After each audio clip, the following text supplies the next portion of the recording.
Assalamualaikum warahmatullahi taala wabarakatuh. Selamat pagi anak-anak.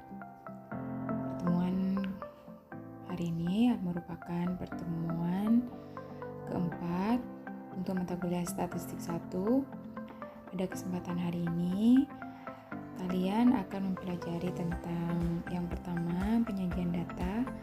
Karena kemarin sudah diajari tentang beberapa penyajian data, diantaranya tabel, kemudian diagram. Sekarang saya akan melanjutkan pada materi diagram lingkaran atau diagram pastel. Cara lain untuk menyajikan data hasil penelitian adalah dengan diagram lingkaran. Diagram lingkaran digunakan untuk membandingkan data dari berbagai kelompok. Ya, jadi sebenarnya kalian sudah mengetahui apa itu diagram lingkaran dan sering menjumpai diagram lingkaran ini. Sekarang bagaimana caranya kita membuat diagram lingkaran? Di sini misalnya ada contoh pemakaian pil KB, yang KB pil ada 400, KB suntik 300, KB susu 200, dan KB IUD itu 100. Buatlah diagram lingkaran dari data tersebut. Sebelum kita membuat diagram lingkaran, pertama kita harus menghitung dulu berapa persen atau berapa sudut dari setiap pemakaian pil ini. Yang pertama, pemakaian KB untuk pil ada 400 per 1000. Kenapa 1000? 1000 itu diperoleh dari 400 ditambah 300 ditambah 200 ditambah 100. Jadi untuk sudut pemakaian pil atau KB pil di sini 400 per 1000 dikalikan 360 derajat. Hasilnya 144 derajat.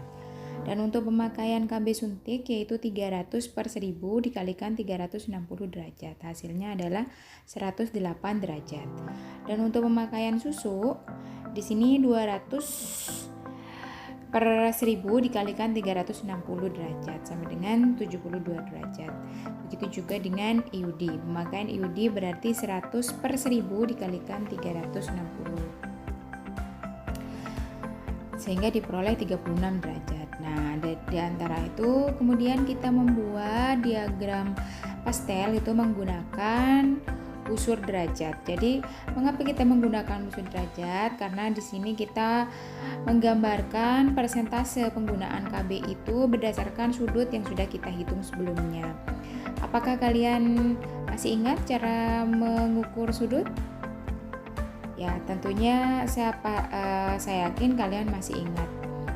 Dan di sini untuk pembuatannya, jadi kita ukur dulu mana yang terlebih dahulu akan kita buat. Misalnya pil dulu 144 derajat, kemudian dibatasi, begitu juga IUD, begitu juga susu dan suntik. Seperti itu ya. Kemudian itu diberi warna yang berbeda-beda sehingga bisa kita baca di situ pilnya ada berapa derajat, kemudian IUD, susu, dan suntik. Jadi mudah sekali untuk membuat diagram pastel atau diagram lingkaran. Diagram pastel atau diagram lingkaran di sini ada sebuah contoh lagi, contoh data pekerjaan orang tua siswa kelas 11. Di sini kelas 11 IPA 2 ada jenis dan banyak. Yang menjadi petani itu ada 7 orang, yang menjadi pedagang ada 10 orang, menjadi guru 8 orang, menjadi polisi 5 orang, dan menjadi pegawai swasta 15 orang, sehingga totalnya di situ ada 45 orang. Kemudian dari situ kita buat diagram pastelnya. Caranya sama seperti tadi. Untuk mengetahui derajat untuk petani di situ, berarti kita menghitungnya dengan rumus 7 per 45 dikalikan 360.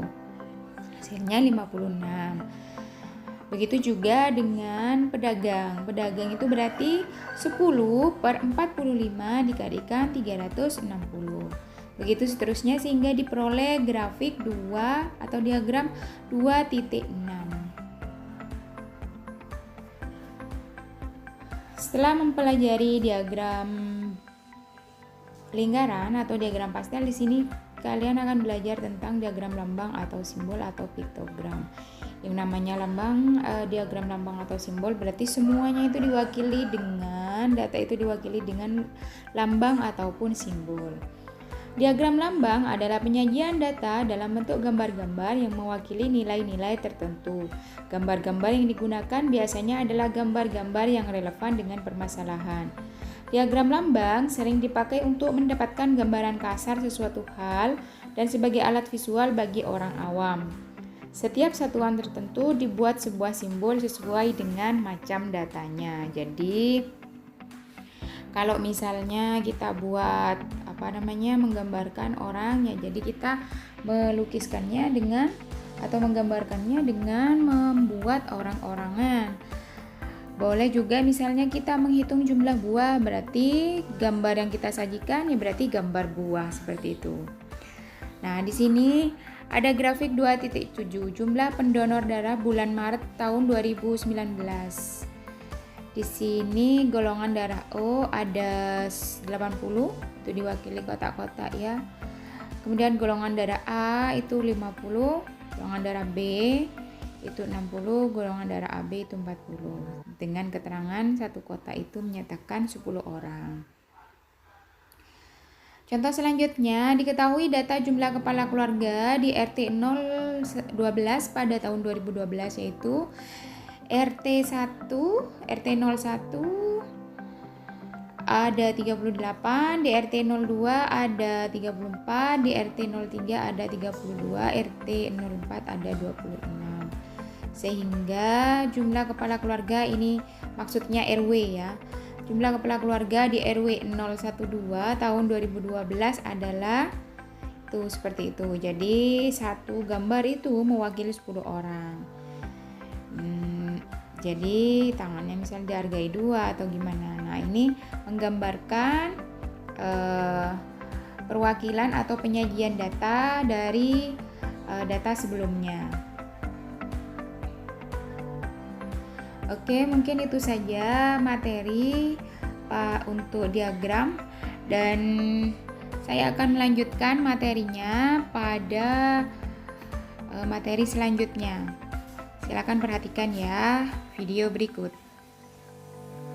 Untuk materi selanjutnya yaitu distribusi frekuensi. Apa itu distribusi frekuensi? Distribusi frekuensi adalah penyusunan suatu data mulai dari data terkecil sampai data terbesar yang membagi banyaknya data tersebut ke dalam beberapa kelas. Adapun tujuan distribusi frekuensi di sini yang pertama memudahkan dalam penyajian data supaya data tersebut mudah dipahami dan dapat dengan mudah dibaca sebagai bahan informasi.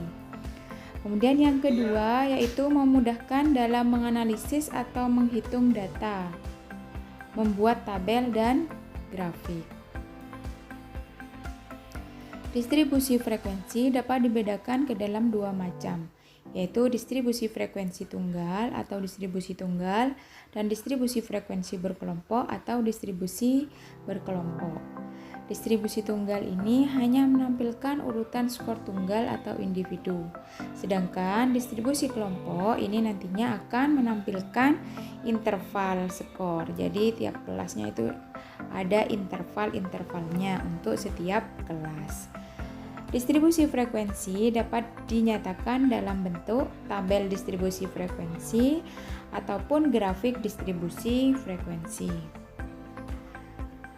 Tabel distribusi frekuensi yang pertama yang akan dibahas adalah tabel distribusi frekuensi tunggal. Dalam pembuatan tabel distribusi tunggal sebaiknya digunakan jarak atau sebaran range skor yang diperoleh itu relatif kecil.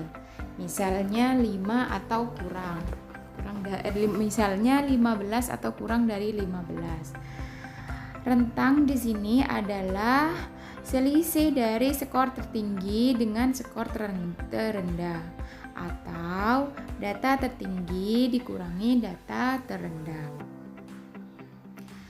Di sini saya berikan contoh nilai statistik 1 mahasiswa jurusan manajemen. Contohnya di sini ada beberapa nilai yang harus kita perhatikan adalah nilai tertinggi atau skor tertinggi dari mahasiswa ini? Ada 71.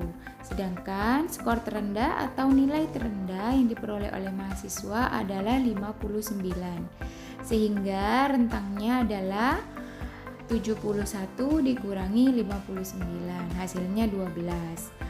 Karena rentangnya kurang dari 15, maka sebaiknya ditampilkan dalam bentuk dan distribusi tunggal. Sehingga bentuknya seperti ini. Jadi skornya itu dipisah-pisah, 71, 70, 69, 68, begitu seterusnya sampai 59. Dan dicatat frekuensinya ada berapa. Frekuensi ini maksudnya jumlah datanya. Yang mendapat nilai 71 itu berapa orang? 1 orang. Tulis di sebelah sini. Di sebelah sini berarti 1 orang. Begitu juga dengan 68. Oh, ternyata setelah dihitung itu ada 3. Jadi frekuensinya di sini 3. Di sini ada latihan, silahkan dikerjakan ya latihannya ya. Kalian kerjakan setelah menyimak video ini. Untuk materi selanjutnya yaitu tabel distribusi frekuensi berkelompok.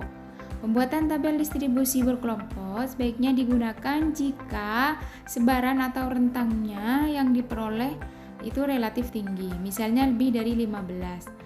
Rentang sama seperti tadi, skor tertinggi atau data tertinggi atau data terbesar dikurangi skor terendah atau data terendah atau nilai terkecil, ya sama saja. Sehingga di sini tabel distribusi frekuensi berkelompok, di sini ada nilai data yaitu A sampai B. Ini intervalnya ya, kelas intervalnya. Interval pertama A sampai B. Interval kedua C sampai D. Interval ketiga itu E sampai F. Interval keempat yaitu G sampai H. Kemudian ujung bawah kelas yang dimaksud di sini ujung bawah kelas yang pertama yaitu A. Ujung bawah kelas yang kedua itu C. Ujung kelas ketiga itu E. Ujung kelas keempat itu G. Sedangkan ujung atas kelas ke-1 itu B. Ujung atas kelas kedua itu D, ujung atas kelas ketiga itu F, dan ujung atas kelas keempat itu H. Sedangkan batas bawah kelas pertama atau kelas ke-1, tadi kan ujung bawahnya itu A ya. Jadi untuk menentukan batas bawahnya berarti rumusnya A dikurangi 0,5. Batas bawah kelas kedua juga C dikurangi 0,5. Kalau batas bawah kelas ketiga E dikurangi 0,5. Batas bawah kelas keempat G dikurangi 0,5. Sekarang batas atas kelas ke-1 di situ B kan? B ditambah 0,5. Perhatikan ya, kalau batas bawah dikurangi 0,5 sedangkan batas atas ditambah 0,5. Sedangkan untuk mencari titik tengah kelas ataupun yang disebut sebagai tanda kelas itu rumusnya titik kelas ke-1 di situ setengah dikalikan A ditambah B. Kalau kelas kedua adalah setengah dikalikan C ditambah D. Kalau kelas keempat gimana? Ya betul, setengah dikalikan G ditambah H. Di sini ada beberapa langkah dalam pembuatan tabel distribusi frekuensi berkelompok. Ada 5 langkah ya. Yang pertama, menentukan rentangnya. Jadi rentang itu diperoleh dari data terbesar dikurangi data terkecil. Kemudian yang kedua, menentukan banyak kelas. Banyak kelas ini diperoleh dengan menggunakan rumus 1 ditambah 3,3 dikalikan log N. Dengan N di sini menyatakan banyaknya datanya. Kemudian tentukan panjang kelas. Panjang kelas ini diperoleh dengan rumus rentang dibagi dengan banyaknya kelas. Kemudian untuk yang keempat, tentukan ujung bawah kelas interval. Ambil data terkecil atau data yang lebih kecil dari data yang terkecil. Jadi kalau misalnya data terkecilnya ada 35. Nah, kita boleh menggunakan batas bawah kelasnya 35 langsung, atau kita menggunakan 31 atau selain 35, kurang dari 35. Apakah itu boleh? Boleh, tidak apa-apa.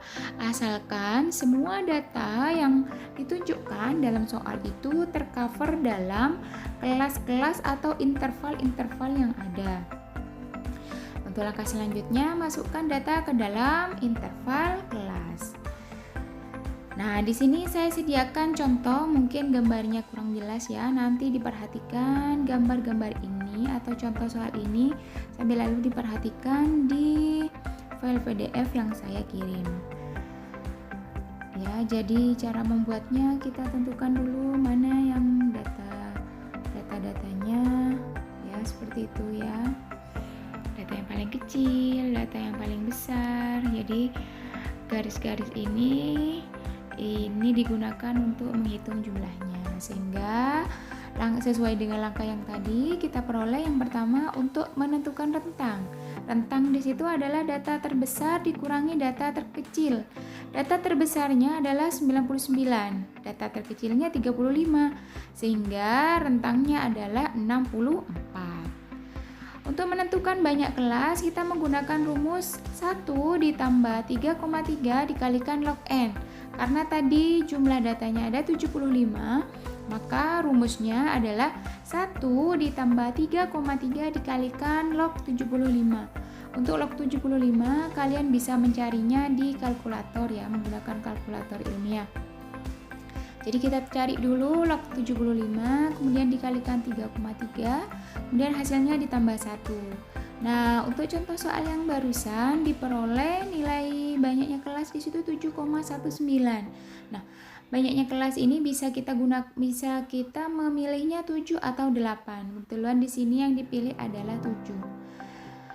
Jadi, untuk menentukan panjang kelasnya rumusnya 64 dikurangi 7 yaitu 9,14. Panjang kelas kita bisa menggunakan 9 atau 10. Coba diperhatikan, data yang terkecil tadi kan 35 ya. Boleh kita langsung menggunakan pada kelas intervalnya 35, 36, 37, 35, 36, 37, 38, 39, 40, 41, 42, 43. Boleh menggunakan jadi batas yang pertama atau kelas yang pertama 35 sampai 43. Boleh seperti itu. Atau kita menggunakan batas bawah yang lebih kecil daripada 35. Tujuannya di sini supaya apa? Supaya tabelnya lebih cantik di sini. Nah, kalau kita perhatikan tabelnya lebih cantik seperti ini ya.